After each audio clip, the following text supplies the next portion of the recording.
Cucu Eyang mengalami gangguan psikologis yang disebut dengan spektrum autis. Roti jam 9 Eyang, roti jam 9 Eyang. Cuma ibu yang bisa membantu saya, Bu. Cuma ibu yang bisa menolong anak saya.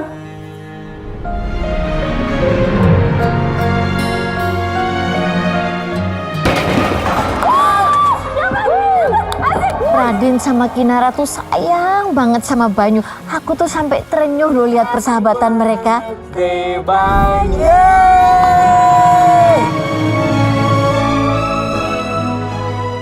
Kamu tuh memang hebat, Put. Urus anak kayak gitu sendirian lagi. Sanggup nggak sanggup, Mbak? Harus sanggup. Very smart. Very smart. Banyu. Kamu itu mestinya tahu diri. Saya ini ngebesarin Raden bukan untuk jadi pelindung kamu, tahu nggak? Jangan mendekat. Raden. Jangan. Maaf Mas, nggak bisa. Bangun main, Raden. Raden bangun! Sahabat yang sejati, itulah kita. Biarkan ku menari. Apa cucu saya bisa sembuh, Ibu? Biarlah aku menggantikan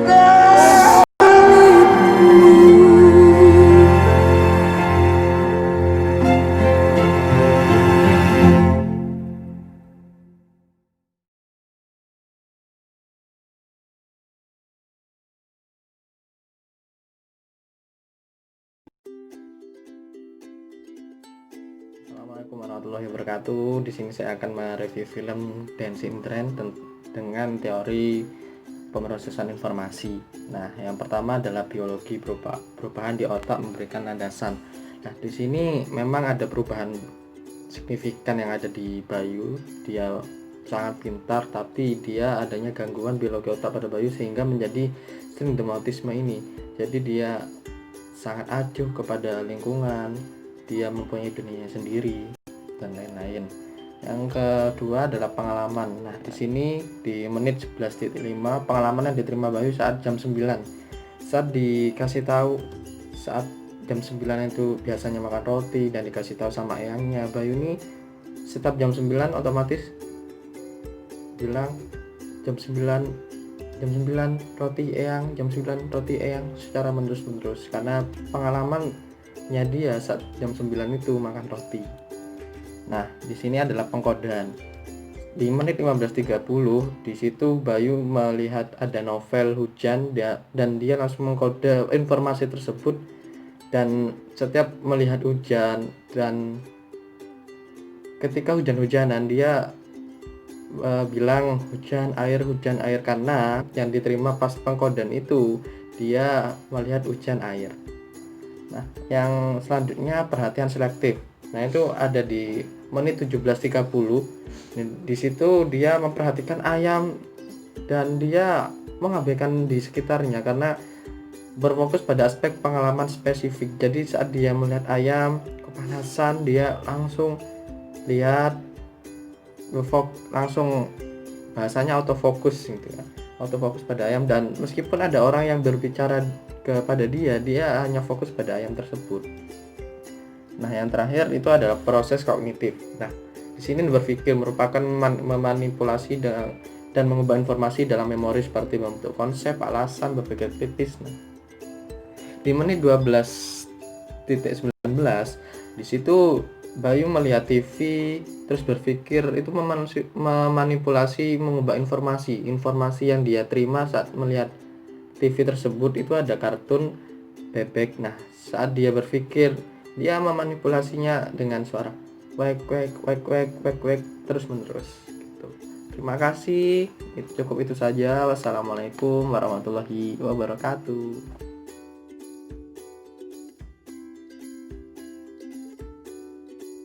Assalamualaikum warahmatullahi wabarakatuh. Saya Muslimawati. Di sini saya akan mempresentasikan dari review film yang berjudul Dancing in the Rain. Di mana di sini saya akan membawakan dari teori konstruktif yakni teori ini menekankan bahwa guru dan teman sebaya harus saling mendukung untuk pembelajaran siswanya. Dalam teori ini dibagi menjadi 4, yakni magang kognitif, perancah, dan pembelajaran kooperatif, serta bimbingan belajar. Yang pertama ada perancah, di mana perancah ini merupakan teknik atau dukungan yang diberikan secara terstruktur, yang dimana akhirnya siswa diminta untuk lebih mandiri. Yang pertama pada adegan Banyu menit ke 10.40, di mana Banyu didiagnosis memiliki gangguan sehingga Banyu tidak dapat melakukan semuanya kegiatan sendiri. Banyu harus dibantu oleh eyangnya. Namun dari pembelajaran itu dan dukungan dari eyangnya, pada menit ke 38.11 Banyu mulai bisa melakukan pekerjaan sendiri, terutama pada dirinya sendiri seperti makan, mengenakan pakaian, dan lain-lain. Yang selanjutnya ada magang kognitif, di mana magang kognitif ini merupakan strategi dari guru dan teman sebaya untuk mendukung siswanya yang kurang mampu. Yakni di sini pada menit 12.51 Banyu dinyatakan memiliki kelainan Asperger. Namun di balik gangguannya ini, Banyu memiliki kelebihan, yakni memiliki IQ di atas rata-rata. Tugas eyangnya yakni mendukung atau mendorong agar Banyu lebih terampil lagi. Dan dapat dilihat pada menit ke 1.36.22 Banyu mendapatkan hasil dari dorongan dan dukungan yang eyangnya berikan, yakni Banyu memenangkan perlombaan sains yakni tingkat nasional dan memenangkan juara 1. Yakni selanjutnya ada bimbingan belajar. Pada dasarnya bimbingan belajar ini sama dengan magang kognitif, yakni memberi dukungan antara guru atau teman sebayanya. Dalam guru atau orang dewasa ini dilihat pada menit ke 6.40 ada seorang guru yang membimbing Banyu untuk menyelesaikan tugasnya. Dan pada anak yang lebih terampil kepada anak yang kurang terampil ini dapat dilihat pada menit ke 27.3 di mana Banyu memiliki sahabat yang bernama Radit, yakni membantu Banyu untuk bermain ketapel agar dapat melindungi dirinya sendiri. Yang terakhir ada pembelajaran kooperatif, di mana pembelajaran kooperatif ini yakni siswa bekerja kelompok dalam kelompok kecil dan saling membantu satu sama lain. Yakni dapat dilihat pada menit ke 37.12, yakni teman-teman melakukan belajar bersama dan lainnya saling membantu. Dan selanjutnya saya akan membawakan teori dari perencanaan instruksional, di mana perencanaan instruksional ini menjadi 3, yakni dari kognitif, afektif, dan psikomotorik. Yang pertama di sini ada kognitif, yang A adalah pengetahuan, di mana pada menit 1.20.29 yakni Banyu memiliki kepintaran yang memiliki IQ di atas rata-rata, sehingga Banyu dapat mengikuti perlombaan sains dan memenangkan perlombaan itu dengan membawa juara 1. Selanjutnya ada B, pemahaman, di mana Banyu dapat menerima informasi secara cepat dan bisa menangkap, yakni dibuktikan dengan sahabatnya saat mengajarkan Banyu bermain ketapel, yakni Banyu dapat mempraktekannya dengan benar dan tepat pada menit ke 27.3. Yang selanjutnya ada pengaplikasian. Pada menit ke 27.3 juga Banyu mengaplikasikan pembelajaran yang diajarkan oleh sahabatnya Radit dalam bermain ketapel, di mana Banyu mengaplikasikannya melindungi seseorang yang dijaili oleh teman lainnya dengan melindungi dari permainan ketapel itu. Yang selanjutnya ada D, analisis, di mana Banyu dapat memahami masalah yang dihadapi sahabatnya ini, di mana pada suatu saat sahabatnya ini memiliki penyakit jantung sehingga Banyu dapat merasakan ingin mendonorkan jantungnya, yang ditunjukkan pada menit 1.10.45. Dan yang E, penghargaan. Dari ketelatenan neneknya, Banyu mendapatkan banyak penghargaan dan prestasi yang didapatkannya, yang dibuktikan pada perlombaan sains dan mendapatkan juara 1 pada menit ke 37.58. Ada afektif. Di dalam afektif ini yakni ada A, penerimaan, di mana Banyu yang tadinya memiliki dunia sendiri dan tidak dapat bermain dengan temannya, kini Banyu mulai menerima seseorang dan berteman dengan Radit dan teman satunya yang perempuan yakni Kirana, yang ditunjukkan pada menit ke 24.8 dan 27.47. Yang selanjutnya ada B, menanggapi, di mana saat Banyu mendengar sahabatnya sakit dan mendengar bahwa dokter mengatakan sahabatnya memiliki penyakit jantung yang bocor, Banyu merasa sedih dan merespon dengan menangis sehingga Banyu ingin mendonorkan jantungnya, dan dilihat pada menit ke 1.10.8. Selanjutnya ada menghargai, di mana eyangnya menghargai keputusan dari Banyu yang ingin mendonorkan jantungnya dan memberikan dengan ikhlas jantungnya kepada sahabatnya itu, ditunjukkan pada menit ke 1.25.9. Selanjutnya ada D, mengatur atau mengorganisasi. Banyu mengatur kejutan pesta ulang tahun sahabatnya pada Kirana yang ditunjukkan pada menit ke 48.5. Selanjutnya ada 3, psikomotorik. Dalam psikomotorik ini dibagi menjadi beberapa, yakni A, ada gerakan refleks. Banyu sering sekali melakukan gerakan refleks seperti memukul-mukul kepala saat dia rutinitasnya terganggu, seperti pada adegan Banyu yang gagal yang tidak dapat makan pada jam 9 seperti rutinitasnya, ditunjukkan pada menit ke 11.35.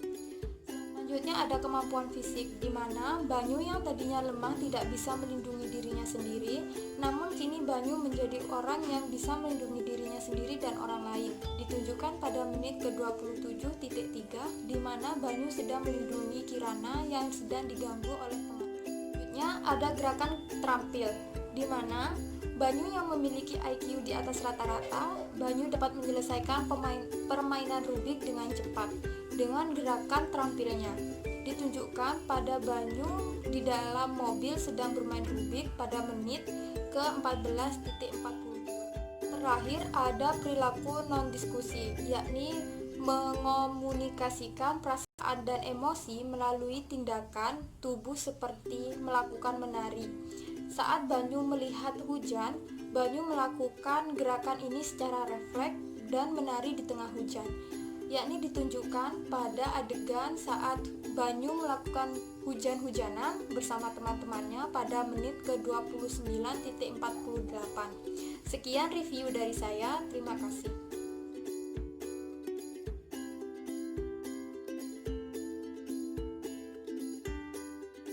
Nah, di sini saya akan melanjutkan tentang motivasi pengajaran dan pembelajaran. Ada perspektif mengenai motivasi. Nah, di sini ada teori yang mengatakan bahwa kebutuhan siswa akan keterkaitan tercermin dalam motivasi mereka dengan siapa mereka menghabiskan waktunya. Dalam scene ini pada menit ke 17:09 Banyu diajak eyangnya untuk pergi ke pasar, menemani eyangnya berbelanja kebutuhan sehari-hari. Nah, Banyu itu anaknya selalu kemana-mana sama eyangnya, karena kan Banyu mempunyai berkebutuhan khusus yang susah untuk berbaur dengan lingkungannya. Dia selalu asik dengan dunianya sendiri. Di sini Banyu setelah ditinggal neneknya berbelanja, Banyu memutuskan untuk berkeliling pasar dan dia berhenti di orang yang berjualan anak ayam. Di sini dia melihat-lihat anak ayam seperti anak SD pada umumnya, dan saat tiba di rumah, Banyu termotivasi dari orang yang berjualan anak ayam tadi.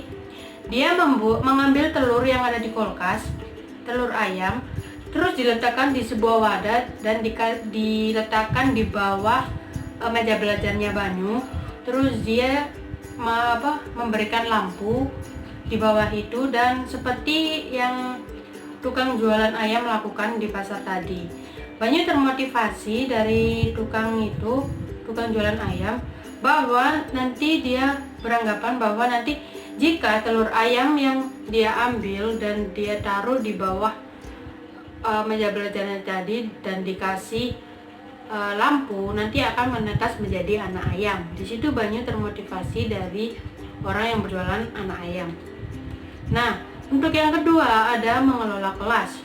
Di sini ada pada menit ke 3 menit 4 detik, seorang guru ada teori yang mengatakan bahwa saat ini tren pembelajaran berpusat pada pengelolaan kelas. Guru lebih merupakan menjadi pemandu, koordinator, dan fasilitator. Nah, dalam scene ini sang guru sudah maksimal untuk memberikan pemanduan kepada seorang anak TK. Di sini kan Banyu sekolahnya pada saat ini kan TK tuh.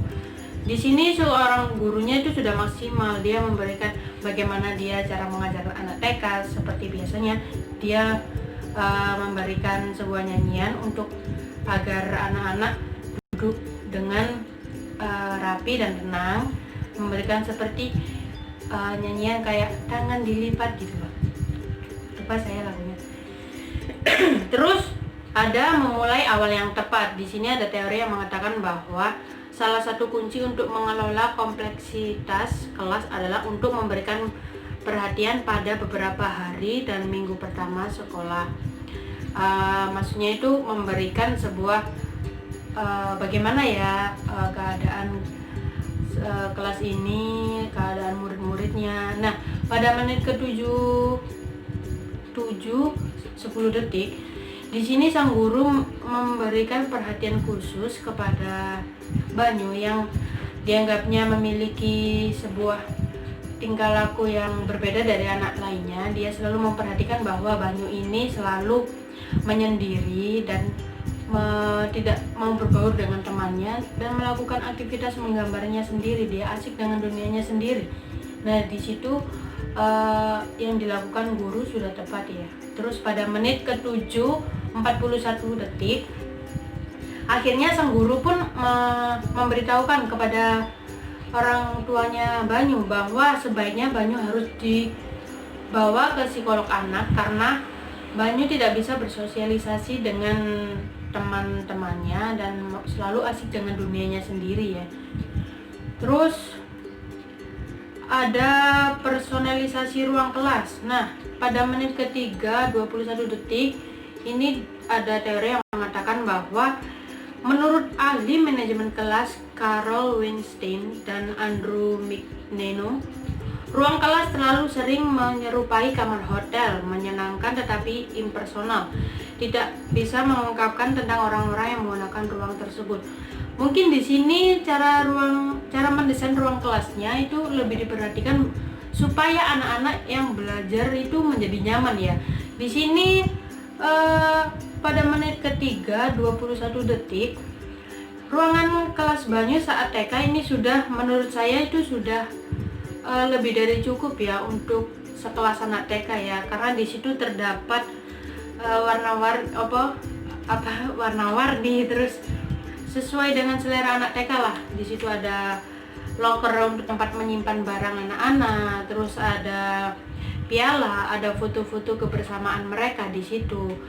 Dan untuk hiasannya juga di papannya itu ada tulisan 1-2 angka yang buat anak menjadi mudah untuk menghafal ya.